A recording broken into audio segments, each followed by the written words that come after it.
Welcome to only IAS. स्वागत है आप सभी लोगों का प्रीलिम बूस्टर न्यूज डिस्कशन में। आज है 10 मई 2021। तो आइए देख लेते हैं कि ऐसे कौन सी इंपॉर्टेंट आर्टिकल्स हैं जो आज हम कवर करने वाले हैं। हमारा first article world food price index के बारे में है। कॉन्टेक्स्ट क्या है? इस इंडेक्स के अकॉर्डिंग फूड के प्राइसेस 11वें महीने में लगातार बढ़े हैं। अप्रैल के महीने का ये डेटा हमारे पास आया है। मई 2014 के कंपैरिजन में हम देखें तो ये अभी तक का हाईएस्ट प्राइस है। क्या है ये वर्ल्ड फूड प्राइस इंडेक्स? दुनिया भर में खाद्य पदार्थों की कीमतों का क्या हालचाल है वो हमें इस इंडेक्स से पता चलता है। तो कौन निकालता है ये इंडेक्स? FAO ऑर्गेनाइजेशन का नाम है। फुल फॉर्म है फूड एंड एग्रीकल्चर ऑर्गेनाइजेशन। कब बनाया गया था इस इंडेक्स को? 1996 में, ताकि दुनिया में जो एग्रीकल्चर कमोडिटी मार्केट है हम उसे मॉनिटर कर सकें। पर्पस क्या है? देखिए, खाद्य पदार्थों की चीज़ें में जो कीमतें हैं वो लगातार बदलती रहती हैं। मतलब हर दूसरे तीसरे आपको चेंजेस दिखते हैं। ये मंथली चेंजेस को ट्रैक करता है इंटरनेशनल लेवल पे। जैसे हमारे यहाँ CPI WPI होता है, वैसे ही इंटरनेशनल लेवल पे फूड कमोडिटीज़ में क्या उनके प्राइसेस में चेंज आ रहा है, बास्केट ऑफ कमोडिटी ले लेते हैं और फिर इवेल्युएशन कर लेते हैं। पता चल जाता है बढ़ रहा है कि घट रहा है। कमोडिटीज़ में cereals, vegetables, dairy product, meat product, sugar, ये सब इवेल्युएशन में लिए जाते हैं। कुल मिला के 5 ग्रुप ऑफ कमोडिटीज़ को इवेल्युएशन में लिया जाता है और बेस ईयर 2014-16 ऑप्ट किया गया है। FAO की बात करते हैं। स्पेशलाइज्ड एजेंसी है यूनाइटेड नेशंस की। इंटरनेशनल लेवल पे हंगर को डिफीट करने का ये प्रयास कर रहे हैं। 1945 में बनाया गया था, इटली के रोम में हेडक्वार्टर्ड है। ये कुछ रिपोर्ट्स पब्लिश करते हैं। World state of forest report, SOFIA और SOFI. State of world fisheries and aquaculture SOFIA है, और सोफी है state of food security and nutrition in world. इनके कुछ इनिशिएटिव भी हैं। GIAHS, globally important agriculture heritage system. CAC, Codex Alimentarius Commission, इस पर हमने एक आर्टिकल भी डिस्कस किया था। और tree cities of the world program, इस पर भी हमने आर्टिकल डिस्कस किया था। अभी हाल ही में इंडिया की एक सिटी को ट्री सिटीज में शामिल किया गया है। कौन सी सिटी है आप कमेंट बॉक्स में बताइएगा। डिस्कस किया था हमने, अगर आपको याद हो तो। हमारा नेक्स्ट आर्टिकल प्रोनिंग के बारे में है। Ministry of health and family welfare ने भी हाल ही में एडवाइजरी जारी की है प्रोनिंग एक्सरसाइज के रिगार्डिंग। जो लोग अपने घरों पर हैं, कोविड के इन्फेक्शन को फेस कर रहे हैं, सांस की समस्या हो रही है, उनके लिए भी, इवन हॉस्पिटल्स में भी। इससे ऑक्सीजन की जो एडिशनल डिमांड है उसमें थोड़ी सी कमी आएगी, क्योंकि इस एक्सरसाइज के माध्यम से हम नेचुरली ऑक्सीजन की सप्लाई को थोड़ा बहुत बढ़ा सकते हैं। ध्यान दीजिएगा, मेडिकली अप्रूव्ड पोजीशंस हैं ये, जिससे बॉडी में ऑक्सीजन लेवल बूस्ट हो जाता है, नेचुरली बूस्ट हो जाता है। देखिए, प्रोनिंग एक्सरसाइज में सबसे पहले तो पेशेंट को पेट के बल लेटना होता है, कुछ ऐसे जैसे कि इस इमेज में दिखाया गया है। ऑब्वियसली हम अपनी नाक और अंगूठे रखे तो पेट के बल नहीं लेट सकते। इसके लिए हमें कुछ पिलोज की आवश्यकता पड़ेगी। एक हम यहाँ लगा सकते हैं, एक पेट के पास और एक गर्दन के पास। इससे मदद मिल जाएगी, लेटने में आराम होगा। आधे घंटे तक हमें एक पोजीशन में रहना है। उसके बाद हमें राइट एंगल पे टर्न करके आधे घंटे तक लेटना है। देन हम 60 to 90 डिग्री का एंगल बना के लेट सकते हैं तकिए का सहारा लेकर, और फिर हमें लेफ्ट एंगल में लेट जाना होगा। एक पोजीशन में हमें आधे घंटे से ज़्यादा नहीं लेटना है। 2 घंटे की एक पूरी साइकिल है जिसे हम कंप्लीट कर सकते हैं। अगर सांस की प्रॉब्लम है थोड़ी बहुत, तो फिर दिन में इस साइकिल को हम 16 घंटे तक भी ऑप्ट कर सकते हैं। डेफिनेटली इससे जो हमारा नेचुरल ऑक्सीजन लेवल है वो थोड़ा इंप्रूव हो जाएगा और थोड़ी सहूलियत हो जाएगी। डॉक्टर सही सजेस्ट करते हैं कि हमें एक साइकिल को 2 घंटे से ज़्यादा समय तक कंप्लीट नहीं करना चाहिए। मतलब एक पोजीशन में आप आधे घंटे से ज़्यादा का समय नहीं दीजिए। इससे ऑक्सीजन का वेंटिलेशन बढ़ेगा, ऑक्सीजन सप्लाई थोड़ी इनहेंस हो जाएगी। कोविड-19 की जो पेशेंट्स हैं उनको अक्सर सांस की प्रॉब्लम हो रही है। इंडिया में ऑक्सीजन की सप्लाई में कमी आ रही है। जो मेडिकल ऑक्सीजन है हम उसकी बात कर रहे हैं, तो काफ़ी पेशेंट्स हैं जिन्हें स्ट्रगल करना पड़ रहा है। अगर माइल्ड प्रॉब्लम है तो इस एक्सरसाइज से डेफिनेटली मदद मिलेगी। खैर, ये सारी बातें प्रोनिंग के बारे में। हमारा next article social stock exchange के बारे में है। कॉन्टेक्स्ट क्या है? सेबी का जो टेक्निकल ग्रुप है सोशल स्टॉक एक्सचेंज के ऊपर, उसने अभी हाल ही में अपनी रिपोर्ट को सबमिट किया। ध्यान दीजिएगा कि इस एक्सपर्ट पैनल के जो हेड थे वो हर्ष भानवाला जी थे, जो कि नाबार्ड के एक्स चेयरमैन रह चुके हैं। बैकग्राउंड थोड़ा सा समझ लेते हैं तो आसानी हो जाएगी। किस्सा 2019 के यूनियन बजट का है, जब हमारे फाइनेंस मिनिस्टर ने for the first time social stock exchange बनाने की बात की। लेकिन अब ऑल ऑफ सडन तो बन नहीं जाएगा। तो 2019 में ही सेबी ने एक ग्रुप का कंस्टिट्यूशन किया, जिसके चेयरमैनशिप टाटा ग्रुप के जो एक काफ़ी ज़्यादा जाने माने व्यक्ति हैं, इशात हुसैन, उनको दी गई। उन्होंने जो भी कंसिडरेशंस करने थे किए। फिर 2020 में सेबी ने अगेन एक टेक्निकल ग्रुप बनाया, हर्ष भानवाला जी की लीडरशिप में, नाबार्ड के एक्स चेयरमैन हैं। उनसे कहा गया कि आप अपनी एक्सपर्ट राय दीजिए ताकि हम देख सकें कि क्या करना है आगे, सोशल स्टॉक एक्सचेंज कैसे बनाना है। अभी हाल ही में उन्होंने अपनी रिपोर्ट को सबमिट किया है और उसी रिपोर्ट के आधार पर यह पूरा मामला न्यूज में आया। सबसे पहले तो ये है क्या सोशल स्टॉक एक्सचेंज?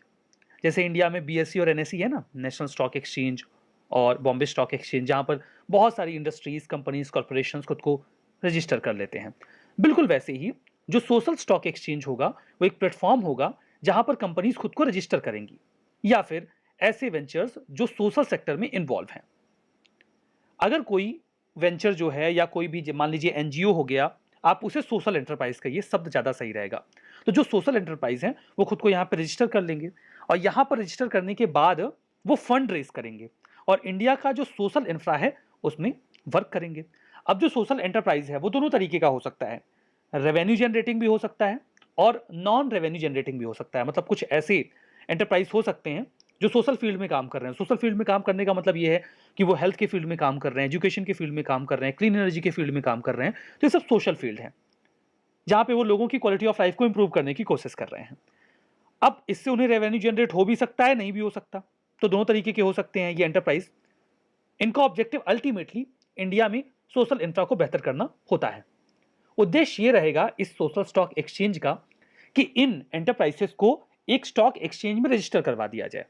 अब इससे उनके लिए फंड को रेज करना आसान हो जाएगा। फर्स्ट ऑफ ऑल तो हमें और आपको पता चल जाएगा कि कौन कौन से एंटरप्राइज हैं जो सोशल सेक्टर में काम कर रहे हैं।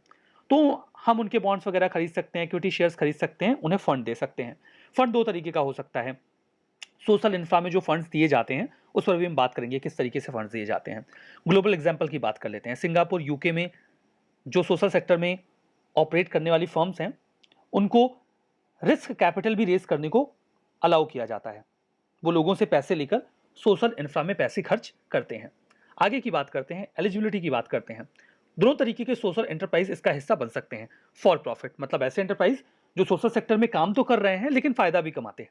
दूसरे हैं नॉट फॉर प्रॉफिट ऑर्गेनाइजेशन, एनपीओज, जिसमें आपके कुछ आपने कई सारे एनजीओज हैं इंडिया में जो वर्क करते हैं सोशल फील्ड में। उनका एक पार्टिकुलर टारगेट होता है, कोई कैंसर के पेशेंट्स को ट्रीट कर रहा है, तो कोई एजुकेशन के फील्ड में काम कर रहा है, सभी अपना अपना काम करते हैं।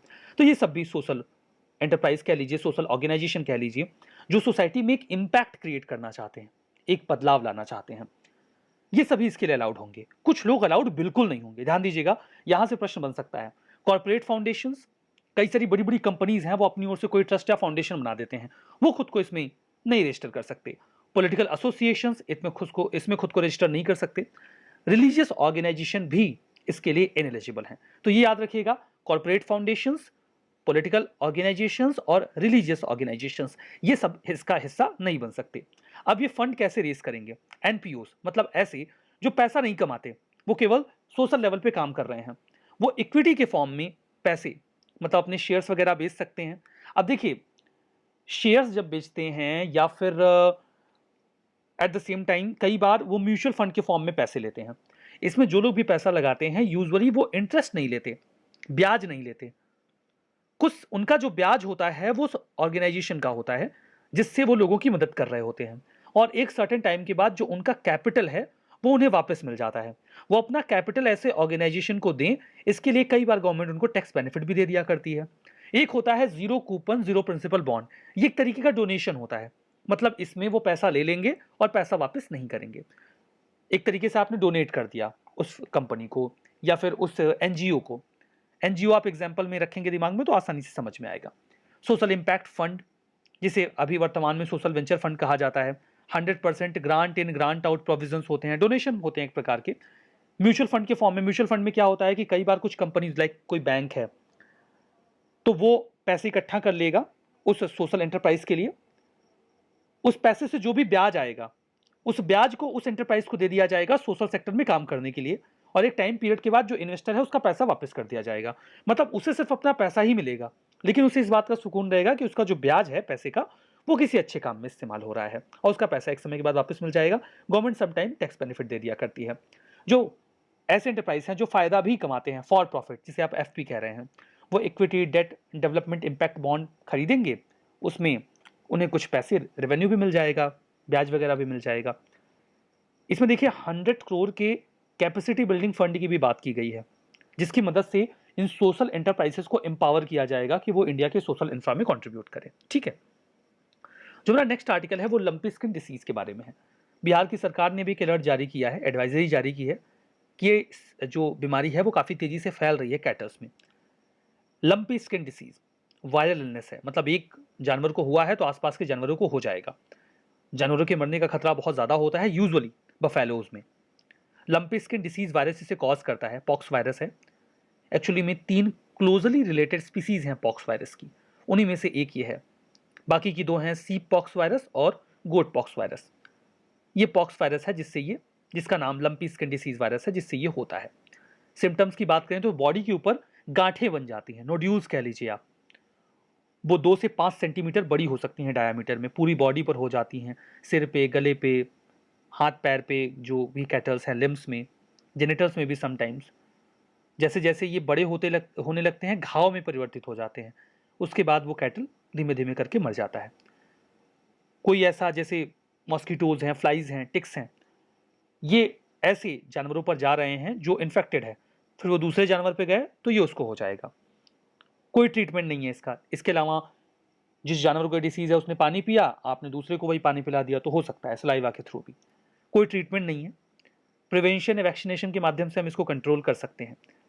ये वैसे एंडेमिक है अफ्रीका का, स्पेसिफिकली वेस्ट अफ्रीका का। 1929 में for the first time identify किया गया था। साउथ ईस्ट एशिया में पहली बार ये बांग्लादेश में आया जुलाई 2019 में।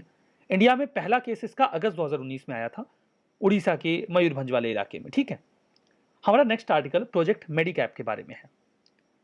आईआईटी मद्रास का सपोर्ट किया हुआ एक स्टार्टअप है, नाम है मॉडुलस हाउसिंग। उन्होंने एक बड़ी इनोवेटिव चीज बनाई है, मेडिकैप। मेडिकैप क्या है? पोर्टेबल हॉस्पिटल है। आप बड़ी आसानी से विद इन 8 आवर्स आप कहीं पे एक हॉस्पिटल बना दीजिए। एक्चुअली में इसमें 4 बॉक्सेस वो ऑलरेडी रेडी रखते हैं अलग अलग फैसिलिटीज के साथ। प्रोजेक्ट मेडिकैब ये एक इनिशिएटिव है आईआईटी मद्रास और office of principal scientific adviser का। इन्हीं लोगों ने मिलकर इसे बनाया है।